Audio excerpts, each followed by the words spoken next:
nggak mungkin kita menolak anak yang SMP kalau dia mau ngaji di TPQ kita.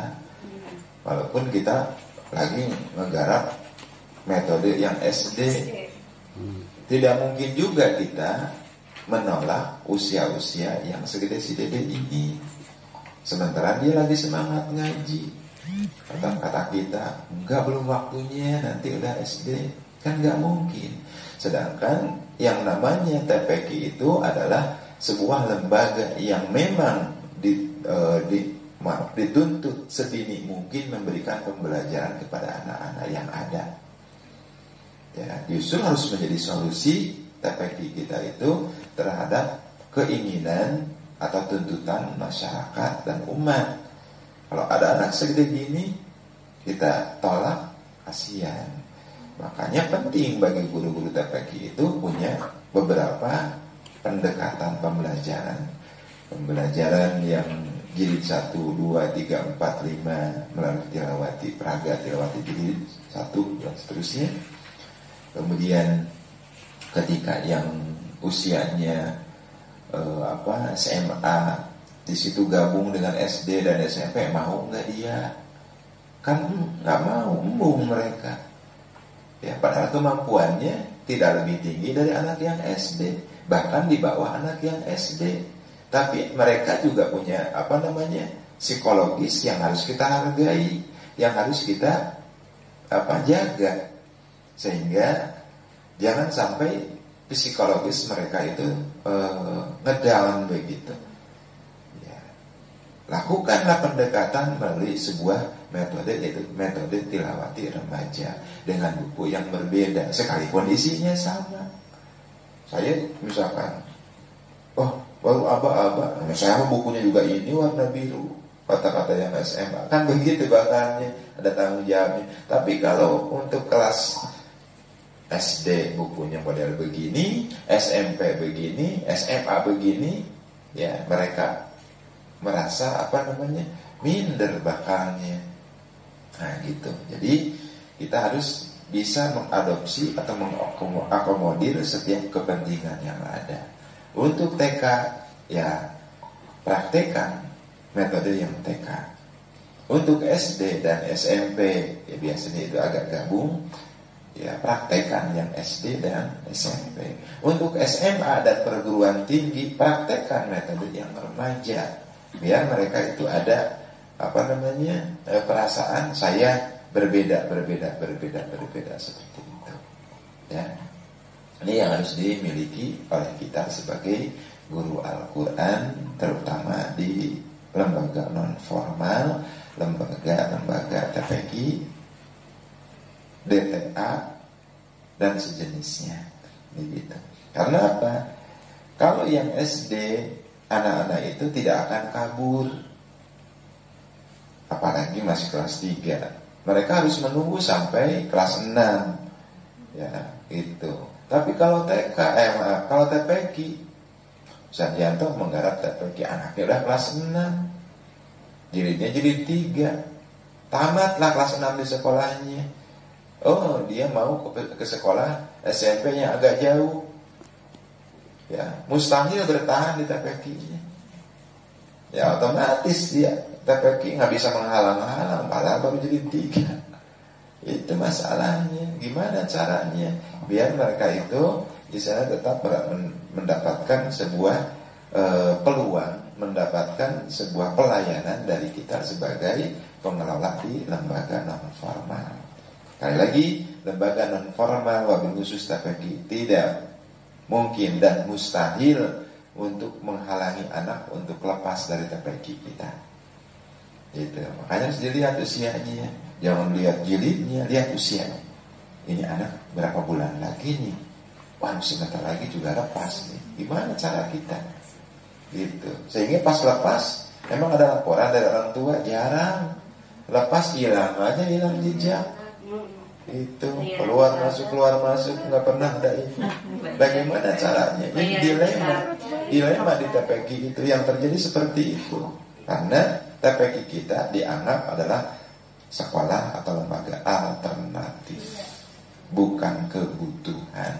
Karena kitanya juga tidak profesional, karena kita juga tidak menjanjikan kualitasnya, sehingga orang tua menganggap begini kepada anaknya dan menyuruhnya, nah tuh ngaji di TPQ-nya Ustaz Yanto, daripada kamu main sore-sore.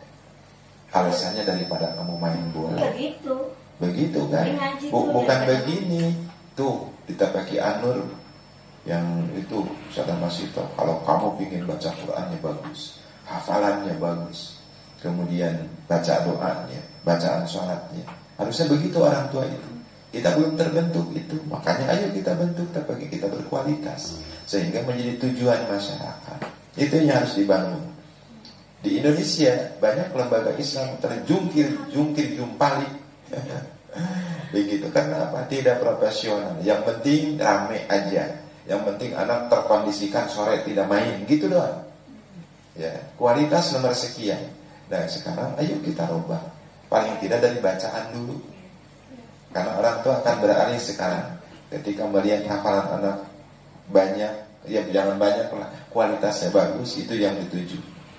Itu bisa, itu mungkin, sangat mungkin terjadi. Ya, kita membalikan nuansa-nuansa yang konvensional menjadi nuansa-nuansa yang lebih profesional. Begitu. Profesional bukan duit, bukan. Ya, tapi ketika itu berjalan akan menjadi duit insyaallah. Ya, anak apa? Dengan sendirinya. Karena yang terpenting kita target kualitasnya nanti akan mengiringi. Orang tua itu mudah sebetulnya. Ya, yang selama ini orang tua berada dalam zona nyaman, anggapan, mindset bahwa TPQ itu hanya sebagai lembaga alternatif, ya, bukan sebuah lembaga yang menjanjikan, begitu. Bukan kebutuhan, karena memang kita tidak menjanjikan dan tidak membuktikan kualitas kepada mereka, gitu ya. Nah makanya mudah-mudahan Tilawati dengan beberapa pendekatan pembelajaran bisa menjadikan orang tua merasa tercerahkan dengan ini, ya, begitu. Baik, itulah. Nah, para ponder Tilawati mencoba untuk menerjemahkan apa yang disampaikan Sayyidina Ali karramallahu wajhah, bahwa ajarilah anak-anak kalian, kata beliau, sesuai dengan zamannya. Artinya ajarilah anak-anak kalian sesuai dengan masa tumbuh kembang anak. Artinya jangan sampai mengajar anak TK seperti ngajar SMA. Ya, gitu. Jangan sampai ngajar anak SMA disuapin, nggak mau mereka. Berikan tanggung jawab sendiri. Leading, bimbing. Ya, kalau ini mah diusap-usap anak kecil mah. Ya. Jadi artinya begini, kita punya ilmu, pingin masuk ke anak TK, belum tentu masuk, dibuka dulu hijabnya, berapa hijab tuh. Ya, karena apa? Untuk masuk ke wilayah kita itu susah ke sini. Harus gimana dulu, gimana dulu. Kalau ke SMP, SMA, begitu, langsung. Kalau ini enggak, dibuka dulu hijabnya, dibuka dulu ininya, sehingga ketika misalkan akar pangkat 3 dari sekian atau sekian dikurangi 0,5 dikurangi ini, harus disamakan penyebutnya dulu, harus dan sebagainya, barulah hasilnya di sini.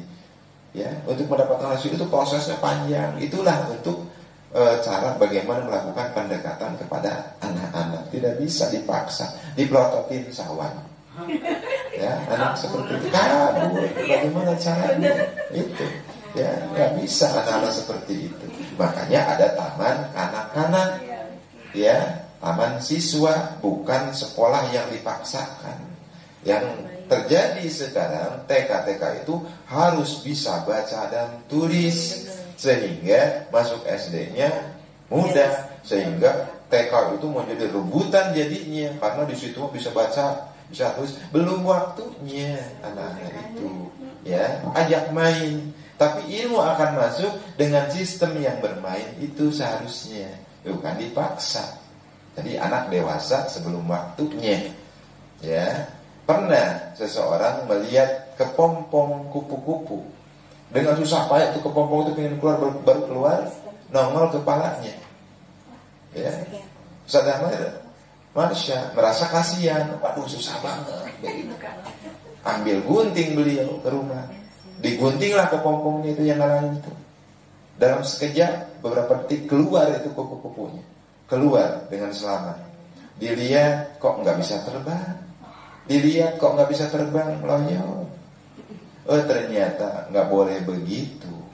Biarkan itu dengan natural, dengan alami, keluarnya dengan perjuangan dia, dengan sistemnya. Pas keluar jadi kupu-kupu dewasa yang betul-betul terbang, gitu. Jadi siap terbangnya. Nah ini belum waktunya udah di ini. Jadi keluarnya abortus, ya. keluar yang belum waktunya, gitu ya. Nah anak-anak juga sama. Jangan dipaksakan. Bagaimana? Ngalir dengan sendirinya, alami aja. Nah itu. Nah yang akan kita perkenalkan sore hari ini, ya, bahwa karena memang udah pernah, tapi mereview aja barangkali, karena sesuatu yang sudah juga harus direview. Ya.